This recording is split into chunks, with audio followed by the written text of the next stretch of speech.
নমস্কার বন্ধুরা, welcome to my channel SB explorer. তো বন্ধুরা, সকলকে জানাই শুভ সকাল। তো আজকের ভিডিওতে কিছু গুরুত্বপূর্ণ বিষয় নিয়ে আলোচনা করতে চলেছি। তো যারা চ্যানেলে প্রথমবার এসেছো অবশ্যই সকলে একটা করে সাবস্ক্রাইব করে দিও। সাবস্ক্রাইব করা সম্পূর্ণ ফ্রি, তাই যারা যারা ভিডিও দেখছো একটা করে সাবস্ক্রাইব করতে কিন্তু কেউ ভুলো না। তো বন্ধুরা, প্রথমেই যে আপডেটটা দিয়ে শুরু করব, গতকালকে মোহনবাগান পাঞ্জাবকে 3-1 গোলে হারিয়ে দিয়েছে। তো দুর্দান্ত কামব্যাক করেছে মোহনবাগান, 1-0 গোলে পিছিয়ে থাকার পরে 3-1 গোলে জয়লাভ করেছে এবং এই জয়লাভের ফলে মোহনবাগান টেবিল টপার ছিল এবং টেবিল টপেই রয়ে গেল। তো বর্তমানে মোহনবাগান পয়েন্টস হচ্ছে 13 ম্যাচে 29 পয়েন্ট, যেখানে বেঙ্গালুরু এফসি 12 ম্যাচে 24 পয়েন্ট নিয়ে দ্বিতীয় স্থানে রয়েছে। তো বছরের শেষ ম্যাচে কিন্তু বড় জয় পেল মোহনবাগান এবং টেবিল টপার দিয়ে কিন্তু শেষ করলো এই বছরটা। এছাড়া বন্ধুরা, কালকের ম্যাচে জেসন কামিন্স দুর্দান্ত পারফরমেন্স দিয়েছেন। যে ধরনের ফ্রি কিক আর কর্নার কিকগুলো তিনি নিচ্ছিলেন সেগুলো কিন্তু এক কথায় দারুণ ছিল।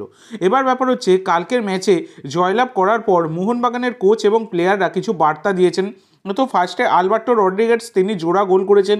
তিনি বলেছেন যে আমি খুবই খুশি, দলকে হেল্প করার চেষ্টা করছিলাম, জোড়া গোল করতে পেরে আমি খুবই খুশি, ক্লিন শিট রাখতে চেয়েছিলাম কিন্তু পাঞ্জাব দারুণ খেলেছে, এটা তিনি জানিয়েছেন। তো প্রি ম্যাচ প্রেস কনফারেন্সে আলবার্টো রড্রিগেজ জানিয়েছিলেন যে আমি গোল করার চেষ্টা করব। তো তিনি তার কথা কিন্তু রেখেছেন, এটা বলাই যায়। তিনি গতকালকে জোড়া গোল করেছেন। এদিকে জেমি ম্যাকলারেন তিনি পেনাল্টি থেকে একটা গোল করেন। তো জেমি ম্যাকলারেন বলেছেন যে অসাধারণ পরিবেশ ও মাঠ দিল্লিতে, এমন পরিবেশে পাঞ্জাবের মতো শক্তিশালী দলের বিরুদ্ধে এমন জয় পেয়ে দারুণ লাগছে।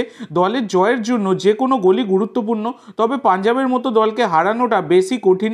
ওদের দুর্ভাগ্য যে ওদের এক ফুটবলার লাল কার্ড দেখে বেরিয়ে যেতে হয়, তবে আমরা যেই সুযোগটা কাজে লাগাতে পেরেছি এটাই ভালো, এটা কিন্তু জানিয়েছেন জেমি ম্যাকলারেন।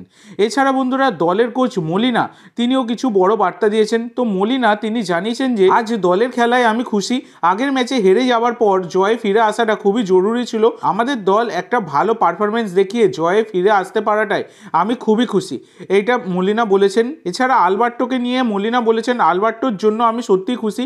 আমি বরাবরই বলে আসছি, স্ট্রাইকারদের কাছে গোল চাইলেও আমার দলের প্রত্যেক খেলোয়াড়ই গোল করতে পারে।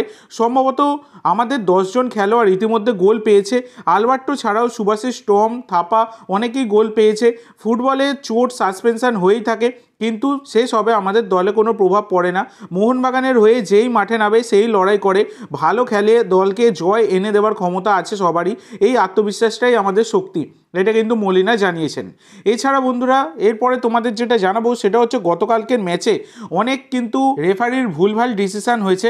তো দেখো, গতকালকে পুলগা ভিদাল তাকে যে রেড কার্ডটা দেখানো হয়, মানে জোড়া ইয়েলো দেখে তিনি রেড দেখেন। প্রথম ইয়েলোটা দেখার পর তিনি হাততালি দিয়ে কিছু বলছিলেন রেফারির উদ্দেশ্যে, তারপরে কিন্তু রেফারি আর একটা কিন্তু ইয়েলো কার্ড দেখিয়ে তাকে রেড দেখিয়ে দেয়। কিন্তু ব্যাপারটা হচ্ছে, সেখানে রেড না দেখাতেও পারতেন, এইটাই হচ্ছে ব্যাপার। এছাড়া বন্ধুরা, আর একটা কিন্তু রেড কার্ড যেটা হতে পারতো সেটা পাঞ্জাবের লুকা মার্সেনের হতে পারতো, যেটা কিন্তু রেফারি দেয়নি, যেটা একদম মানে ফালতু ট্যাকেল করে যান আপুইয়াকে। তো এটা একটা খুবই বাজে ট্যাকেল ছিল, কিন্তু সেটা রেড কার্ড হতে পারতো, সেটা কিন্তু ইয়েলো কার্ড দিয়েছেন রেফারি রাহুল কুমার গুপ্তা। দেখো, কালকের ম্যাচে রেফারির ডিসিশন নিয়ে যেহেতু মোহনবাগানের ফেভারে গেছে ডিসিশন, অনেকেই মানে মোহনবাগানকে আক্রমণ করছে, কিন্তু ব্যাপারটা আমি তোমাদেরকে বলি। তো কার্ড রেফারি রাহুল কুমার গুপ্তা কী ধরনের রেফারিং করে এর আগেও আমরা দেখেছি।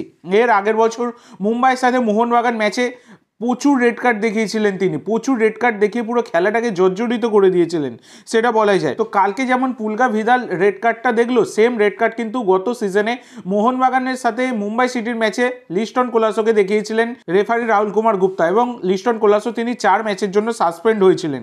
তো এই হচ্ছে ব্যাপার। এছাড়া ব্রেন্ডন হ্যামিলকেও কিন্তু ভুলভ্রান্তি এইরকম ভুলভাল ডিসিশন নিয়ে রেড কার্ড দেওয়া হয়েছিল।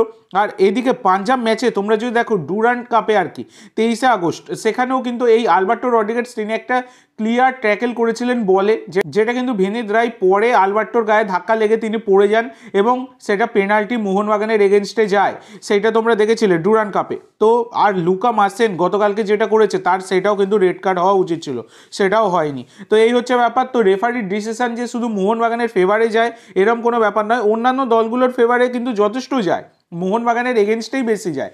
তো সেক্ষেত্রে কিন্তু সেগুলো নিয়ে খুব একটা কথা ওঠে না, যেহেতু মোহনবাগানের ফেভারে গেছে তাই কিন্তু অনেক কথাবার্তা শুরু হয়ে গেছে, মোহনবাগান পয়সা দিয়েছে, এই দিয়েছে, হ্যান দিয়েছে, ত্যান দিয়েছে, এই হচ্ছে চলছে, কিন্তু আলটিমেটলি সেটা নয়।